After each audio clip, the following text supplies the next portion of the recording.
વડોદરા શહેરના સ્થાપક અને દીર્ઘદ્રષ્ટા સર સયાજીરાવ ગાયકવાડ ત્રીજાની 162મી જન્મજયંતિ રાજવી પરિવાર દ્વારા કીર્તિ મંદિર ખાતે જે તેઓની પ્રતિમા આવી છે ત્યાં પુષ્પાંજલિ અર્પણ કરવામાં આવી છે। વડોદરાના મહારાજા શ્રીમંત મહારાજા સયાજીરાવ ગાયકવાડની 160મી જન્મજયંતિ નિમિત્તે શહેરના વિવિધ કાર્યક્રમો યોજાયા। શ્રીમંત સર સયાજીરાવ ગાયકવાડના કાર્યો અને દૂરદર્શિતાને યાદ કરી પુષ્પાંજલિ અર્પણ કરવામાં આવી। ત્યારબાદ રાજવી સમરજીતસિંહ ગાયકવાડ સહિત મેયર, બીજેપી અને કોંગ્રેસના અગ્રણીઓ કીર્તિ મંદિર સ્થિત તેમની પ્રતિમાને પુષ્પાંજલિ અર્પણ કરી છે। પરંપરાગત મુજબ કીર્તિ મંદિર ખાતે ફેકલ્ટી ઓફ પરફોર્મિંગ આર્ટ્સના ગાયન વિભાગના શિક્ષકો અને વિદ્યાર્થીઓ દ્વારા ભજન સંગીતનો કાર્યક્રમ પણ યોજવામાં આવ્યો છે।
આજે મહારાજા સયાજીરાવ ત્રીજાના 162 વર્ષની જન્મ જયંતિ હતી અને દર વર્ષે અમે દેવસ્થાન ટ્રસ્ટના દ્વારા આ કાર્યક્રમ અહીંયા કીર્તિ મંદિરમાં રાખીએ છીએ, જ્યાં એમની સ્મૃતિ છે અને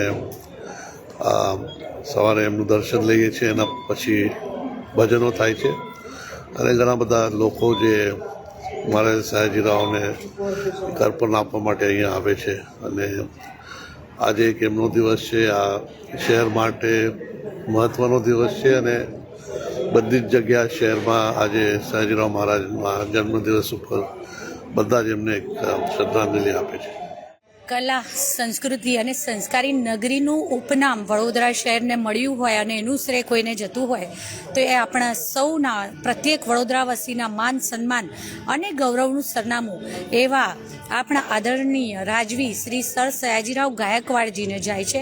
માત્ર 19 વર્ષની ઉંમરે તેમણે પદભાર સંભાળ્યો ત્યારથી વડોદરા રાજ્યના વિકાસમાં, પછી તે વિશ્વમાં વડોદરાને આર્થિક રીતે મજબૂત બનાવવા માટે બેંક ઓફ બરોડાની સર્વપ્રથમ બેંકની બ્રાન્ચની શાખા હોય કે પછી નેરો રેલવે દ્વારા યાતાયાત એટલે કે વાહન વ્યવહારની દિશામાં યોગદાન હોય, વિશ્વની સર્વ પ્રસિદ્ધ એવી વિશ્વવિદ્યાલય એટલે કે MS યુનિવર્સિટી કે જ્યાં વિશ્વભરમાંથી વિદ્યાર્થીઓ આવી અને અહીં ઉચ્ચ શિક્ષણ પ્રાપ્ત કરે, તો સાથે સાથે જે તે સમયમાં રહેલા કુરિવાજો અને કુપ્રથાઓ પર રોક લગાવી લોકોના મનમાં વિદેશ જવા પર, દરિયાપાર જવા પર જે પૂર્વગ્રહો હતા એને દૂર કર્યા, તો સાથે સાથે કન્યા શિક્ષણ અને પ્રાથમિક શિક્ષણ ફરજિયાત બનાવનાર એ પ્રથમ રાજવી હતા।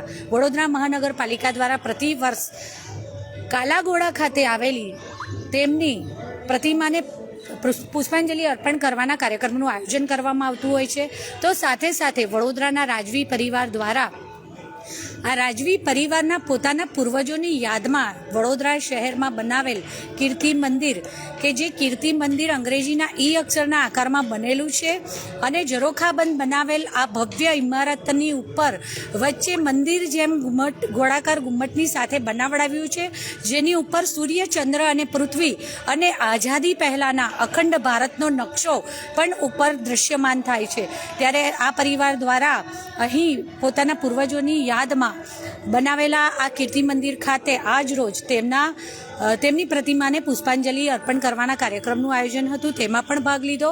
તો સાથે સાથે કાલાઘોડા ખાતે જે વડોદરા મહાનગરપાલિકા દ્વારા આયોજિત કાર્યક્રમ હોય છે તેમાં મારા સૌ સાથી સભાસદશ્રીઓ, અમારા સ્ટેન્ડિંગ સમિતિના ચેરમેન શ્રી ડૉક્ટર શીતલભાઈ મિસ્ત્રી, નવનિયુક્ત ભારતીય જનતા પાર્ટીના પ્રમુખ શ્રી ડૉક્ટર જયપ્રકાશ સોની અને સૌ સાથે વડોદરા શહેરના નાગરિકોને અગ્રણીઓ સૌએ સાથે મળી અને તેમની પ્રતિમાને પુષ્પાંજલિ અર્પણ કરી, હૃદયાંજલિ અર્પણ કરી। આભાર। યુગ દ્રષ્ટા યુગ પ્રવર્તક એવા શ્રીમંત મહારાજા સયાજીરાવ ગાયકવાડની આજે પુણ્યતિથિ 1863 11મી માર્ચ એમનો જન્મ થયો હતો અને જમનાભાઈ દ્વારા દત્તક લેવાયેલા અને ટી માધવરાવ દ્વારા શિક્ષિત મહારાજા સયાજીરાવ ગાયકવાડે વડોદરામાં આમૂલ પરિવર્તન લાવ્યા. મલ્હારરાવ દુરાચારી એમના કાકા. ત્યારબાદ વડોદરાની આર્થિક સ્થિતિ ખૂબ ખરાબ થતાં ટી માધવરાવ અને મહારાજા સયાજીરાવ ગાયકવાડે વડોદરા શહેરની આર્થિક પ્રગતિ, વડોદરામાં ઇન્ડસ્ટ્રીની સ્થાપના થાય, ઉત્પાદન થાય, યંત્રો વસાવાય, વિજ્ઞાન, ટેકનોલોજી અને શિક્ષાનો પ્રચાર થાય એ પ્રમાણેના કાર્યો કરી અને વડોદરાને એક આર્થિક સ્ટેબિલિટી આપી. ત્યારબાદ ધીરે ધીરે ક્રમશઃ વડોદરા શહેરમાં જે બહારથી આવતા લોકો છે એને આશરો આપ્યો. આંબેડકર, અરબિંદો ઘોષ, કવિ માનભટ્ટ, રાજા રવિ વર્મા જેવા ઉચ્ચ લોકો, દાદાભાઈ નવરોજી કે જેમણે સયાજીરાવ ગાયકવાડના શાસનમાં નોકરી કરી, આશરા લીધા અને વર્લ્ડ લેવલે પોતાનું નામ કર્યું. એટલે કહી શકાય કે સયાજીરાવ ગાયકવાડ ખૂબ દૂરદ્રષ્ટા રાજા હતા. વડોદરા શહેરમાં યુનિવર્સિટી, સયાજીરાવ કમાટી બાગ, આજવા સરોવર, નેરો ગેજની રેલવે લાઇન, આ બધા કહી શકાય કે ઓડી નાકેવળ જેવા કામો, ન્યાયની વ્યવસ્થા ઊભી કરવા માટે ન્યાય મંદિર, મફત પ્રાથમિક શિક્ષણ, સેન્ટ્રલ લાઇબ્રેરીની રચના અને લાઇબ્રેરી મુવમેન્ટ, દરેકે દરેક નગરમાં અને ગામમાં લાઇબ્રેરીની રચના કરી. કલા અને સંસ્કૃતિને મહત્ત્વ આપ્યું. ખાસ કરીને મ્યુઝિક કોલેજની સ્થાપના થઈ. આર્ટ હોય, સ્કલ્પચર હોય, પેઇન્ટિંગ હોય, નૃત્ય હોય, વાદ્ય કલા હોય, આ તમામ જગ્યાઓમાં પારંગત એવા લોકોને પ્રોત્સાહન આપી અને વડોદરાને કલા નગરીનું બિરુદ અપાવ્યું. અલગ અલગ પ્રદેશ આવેલા લોકોનો સમાવેશ કરી અને વડોદરાનું જે કોસ્મોપોલિટન કલ્ચર છે, સર્વસમાવેશક કલ્ચર છે, એના પણ દાતા શ્રીમંત સયાજીરાવ ગાયકવાડ રહ્યા. આજે પણ વડોદરા શહેરમાં 4 દરવાજા છે, MS યુનિવર્સિટી છે, SSG હોસ્પિટલ છે. આના માટે આપણે ગાયકવાડ પરિવારને યાદ કરીએ. આજના દિવસે એમનો જન્મદિવસ અને એમની જે સયાજીરાવ જન્મજયંતિ છે એ દિવસે યાદ કરીને પુષ્પાંજલિ કરીએ છીએ. આજે કાલાઘોડા ખાતે સયાજીરાવની પ્રતિમાને પુષ્પાંજલિ કરી અને એમને સાચા અર્થમાં શ્રદ્ધાંજલિ આપી છે. મહારાજા સયાજીરાવ ગાયકવાડે આપેલી ઔદ્યોગિક નગરી, શૈક્ષણિક નગરી, કલા નગરીના બિરુદો આપણે સાચવી શકીએ એટલી શક્તિ ભગવાન આપણને આપે. તમામ નાગરિકોને શ્રીમંત સયાજીરાવ ગાયકવાડની જયંતિ નિમિત્તે ખૂબ ખૂબ શુભેચ્છાઓ. આજે આપણા વડોદરા શહેરના જનતા માટે ખૂબ ગૌરવની અને હર્ષનો વિષય છે. મહારાજા સયાજીરાવની જન્મ જયંતિ છે આજે, અને અહીંયા કીર્તિ મંદિર ખાતે અમને શ્રદ્ધાંજલિ, પુષ્પાંજલિનો કાર્યક્રમ રાખેલ હતો. અમે સૌ અહીં આવ્યા હતા અને અમને ખૂબ હૃદયથી આનંદ થાય છે કે એવા મહારાજા, વિઝનરી મહારાજા, જેમણે વડોદરા શહેરને ખૂબ બધા યોગદાન આપ્યા છે. એ વિદ્યાનું ક્ષેત્ર હોય, એ આરોગ્યનું ક્ષેત્ર હોય કે પ્રાથમિક સુવિધાઓ હોય, એમના વિઝન પર જો કામ કરે વડોદરા શહેર તો ખરેખર વિશ્વનું સારું શહેર બની શકે. વડોદરા સાંસ્કૃતિક નગરી છે, મહારાજાની નગરી છે. એટલે આ પ્રસંગે એમને ખૂબ ખૂબ કોટી કોટી પ્રણામ કરીએ છીએ અને નમન કરીએ છીએ. ધન્યવાદ. આજે સર સયાજીરાવ ગાયકવાડની જન્મજયંતિ છે. 1863માં એમને દત્તક લીધા. 1875ની અંદર એમને મારાણી સાહેબ અહીંયા લઈ આવ્યા ચિમનાભાઈ, અને 1881માં રાજ્યાભિષેક થયો. આટલી નાની ઉંમરમાં અભિષેક થવું આ વડોદરા શહેરના માટે ગર્વની વાત છે. કારણ કે મહારાજા ભણેલા નહોતા, પણ રાજ્યાભિષેક થયા પછી ભણવાનું ચાલુ કર્યું એમને.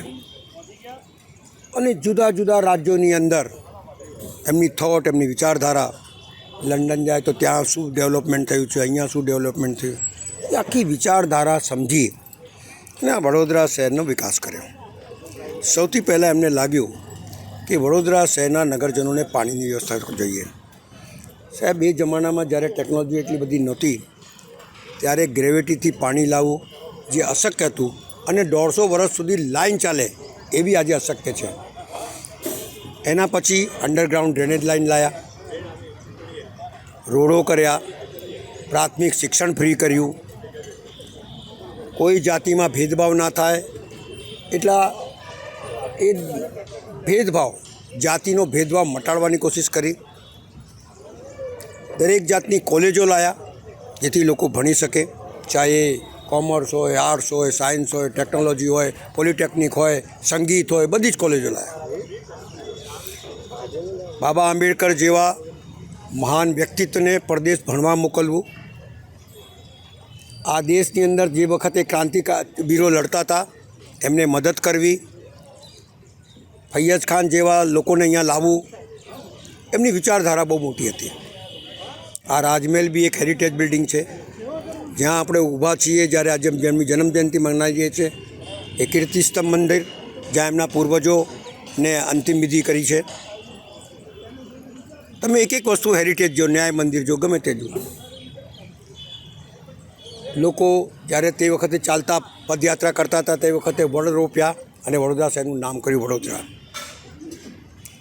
ઇવન તો જે બિલ્ડિંગ બનાવતા હતા તે એની ઉપર કેટલામાં બિલ્ડિંગ બની, કયા એન્જિનિયર બની, કેટલા વર્ષ ચાલશે એ પણ તકતી ઉપર લખવામાં આવતું હતું.